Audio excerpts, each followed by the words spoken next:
Greetings! Well, today I'm going to be making, yes, another unboxing/review video. Hooray! And for this particular one, I'm going to be reviewing it from my bed. So, as you can see here, I got this package from Amazon. And, ordered this a few days ago, just came in. And with a bit of fluff and a little bit of poking, we'll be able to see what I just ordered from Amazon.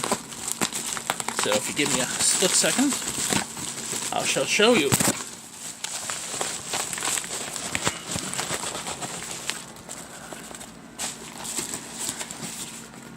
I ordered this box. However, you can see on the label, it is a wired controller for the Xbox One. Yes, I got myself a brand new controller for my computer. Now, you're asking me, well, wait, don't you have the Steam controller? Yes, I do. But there are certain games that I don't like the Steam controller I don't like playing on it. You know, there are a few games that I don't feel the Steam controller is as good. A lot of games, like first-person shooters, it's fantastic on, but certain games I play, like Batman Arkham Knight, doesn't exactly like it all too much. The controls are a little bit too fiddly on it for the part where you have to unlock the codes for the Riddler trophies and stuff like that. Yeah, that is a little bit on the rubbish side. Now, I did have a review for another controller prepared. However, unfortunately, that controller broke. That was going to be a GameSir G4S, and unfortunately, I had a bunch of B-roll footage, but I couldn't get it working properly. For some reason, my device kept on encoding it wrong, so I couldn't really, code it properly, so that's why I didn't post that video up. However, that controller broke, and I'm not exactly happy about that, because it cost me about $50, so I said, you know what, next time I'm just going to go get something cheap, and here it is. Here's something cheap. So, we shall be taking it out of its box here in a second. As soon as I can figure out where I'm going to be opening it from, which is from the bottom, I'm just going to use my fingernail here. If I can. Might have to get the screwdriver. I'm not too sure yet. Sometimes I'm able to get these things right off the bat, sometimes I'm not. But nope, we got it. Let's take a look at this thing. Got the white version, like I said. And, there it is. There's the controller.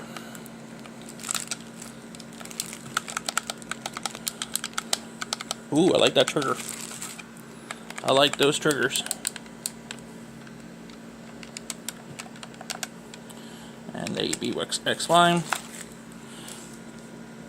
So yeah, this is what I got myself. I'm actually going to be playing around with this, seeing how it performs well with games. I'm mainly going to be using it for my PC. But already you can see it's more modeled after the more modern Xbox controllers, but this is of course wired. But wired, wireless, I just needed something that I can rely on, and plus this has an awfully long cord. I believe this is a 10-foot cable on here. That's what I read, so that's quite a long distance. That's quite a distance for a cord to be on a device like this, so I'm just going to plug it in, try it on a few games, and tell you how I feel. So I'll be back in a few, and I'll tell you all about this device. Okay, so it's been several weeks since I got the Amazon Basics Xbox One gamepad. And I have to say, it's very good. I'm going to give my positives, my negatives, and a direct comparison between this, which is the original Xbox 360 gamepad, the Steam controller, which I actually do use quite a bit, and this. So let's see how this fares against those two tough competitors.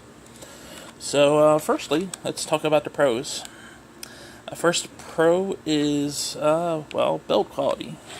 I think overall build quality on this is actually pretty good. It's not perfect, but, it will get by.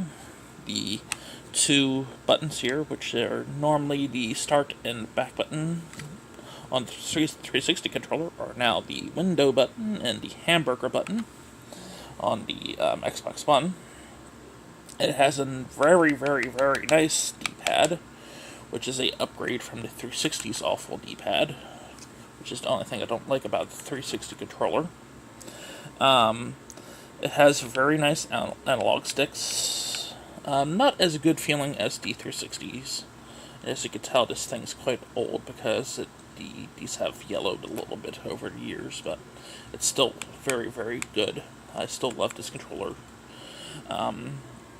But yeah, the face buttons feel nice.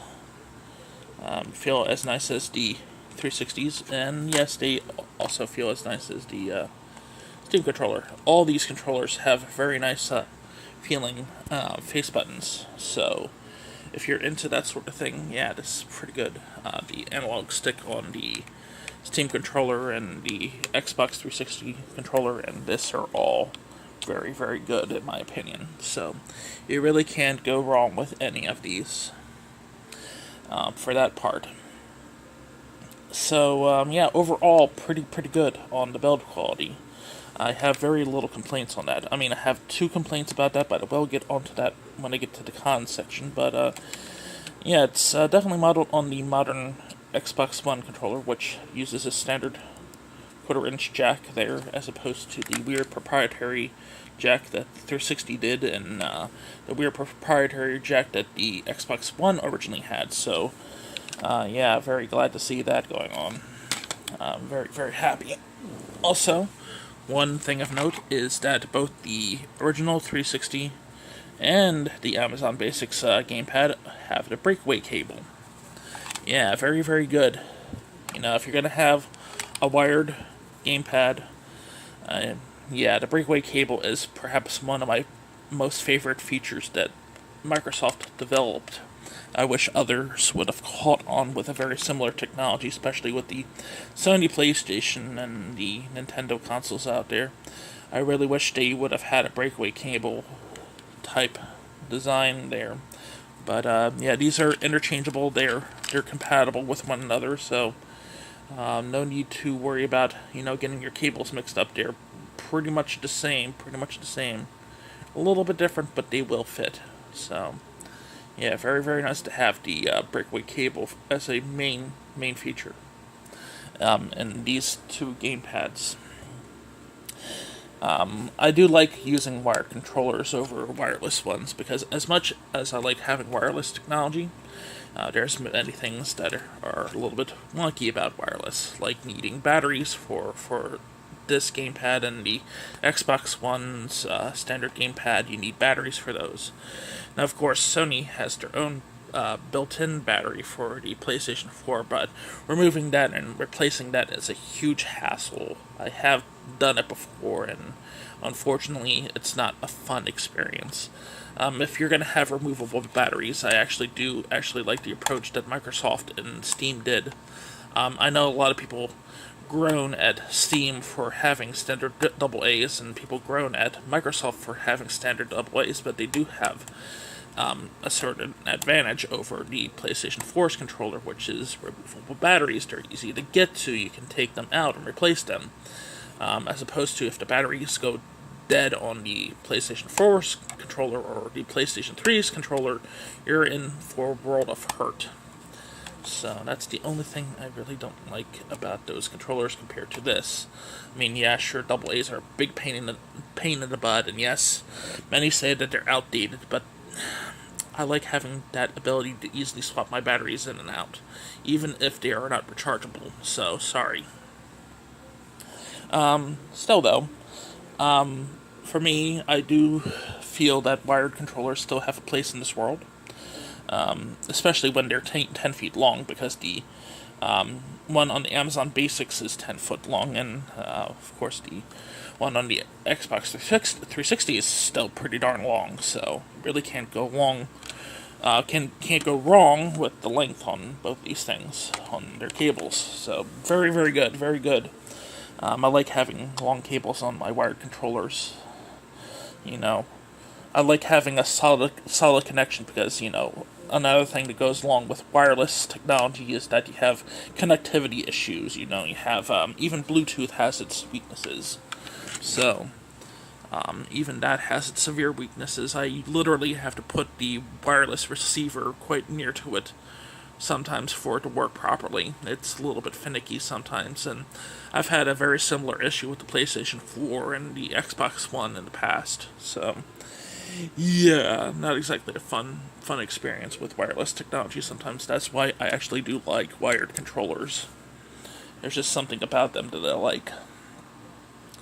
So, yeah, I do feel that build quality and length of the cable on this are very, very good.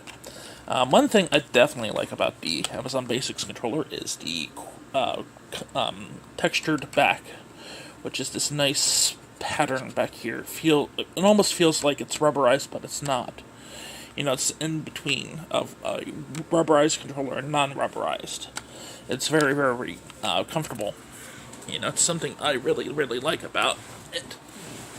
Compared to the 360 controller, which after a time doesn't feel as good. I mean, especially with the Steam controller, this thing feels horrible after a while. 360 not as bad, but this is actually the best feeling gamepad I've actually had that's not had rubberized coating on the sides. So I have that going on for it. So yeah, very, very comfortable, very, very nice. Now we got the positives out of the way, though. Let's talk about the negatives, because its toughest competitor is going to be the 360 controller. So that's a very good basis for comparison. Throwing in the Steam controller there is just a point of reference. But I actually just want to compare these two. But the biggest con I feel about the Amazon Basics controller is the shoulder buttons. They feel cheap. They're loud. They feel extremely cheap. I mean, really. I've had third-party controllers that had better shoulder buttons than this thing, and this is pretty gnarly feeling. But at the same time, though, I'm not going to knock points off of that, because there are a couple controllers that are more expensive than this that have had worse shoulder buttons on it, so I really can't say that this thing's totally bad, but yeah, listen to that. That's very, very loud compared to nice and quiet. You barely hear the shoulder button on that, Now, it makes sense for the triggers to make sound, Even to a point, I understand that on the Steam controller, because its shoulder buttons are a little bit loud, but that's very, very tactile. This feels non-tactile. Like, you feel like you're clicking on cheap plastic there, and it's not exactly nice feeling. But at the same time, though, it's not horrible. It's just, it doesn't feel right. And, of course, there is the Xbox button in general, which is just a little rubber plastic thing, and it feels wrong, and ugh, compared to this, and compared to that, yeah, that is cheap. I mean, really cheap, really cheap. I mean, it does serve the function, but it doesn't feel nice. It doesn't feel nice at all compared to those two controllers. This does feel like a budget controller in those respects. So, despite that, though, would I recommend the Amazon Basics Xbox One controller? And I would say yes. Especially if you're still into gamepads for your PC setup and you're not exactly sure about the Xbox One controller. Well, this is a nice alternative to this, because nowadays the original Xbox 360 controller, they're pretty expensive, especially ones made directly from Microsoft. The wired ones are about $60 now. It's crazy because, Microsoft pretty much doesn't really make Xbox 360 gamepads anymore, and they're charging a premium for the ones they have left. That means that you have to go third party, and, You know how it is with a lot of third-party designs. At least I was willing to take a chance with Amazon Basics here, because, yeah, sure, Amazon Basics isn't exactly gold winners when it comes to their products, but I figured for $25, it couldn't hurt, and I do feel this is a good investment. I do feel this is actually pretty well, overall, well made. And yes, you can get this controller in black. So if you're not into the white thing like I am, you can get this controller in black, which is very, very nice for those who like color matching with their theme. Since my PC setup is actually white, I chose white, so there you go. That's actually why I held on this thing for so long, because it matches right directly into my PC setup. It's, near identical to the aesthetics I have on that, although, like I said, the thumbsticks on this have become a little bit discolored over time, but still, like I said, for $25, you really can't go wrong with this. If I had to give this a score, I would give it 8 out of 10, which is pretty good from me, because I've had some cheap controllers, I've had expensive controllers, and this actually feels pretty good for a cheapo controller.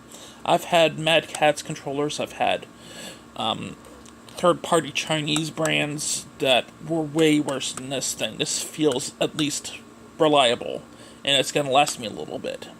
It may not last me as long as this thing does, but at the same time, though, this may last me about 5 years out of it. I do not know.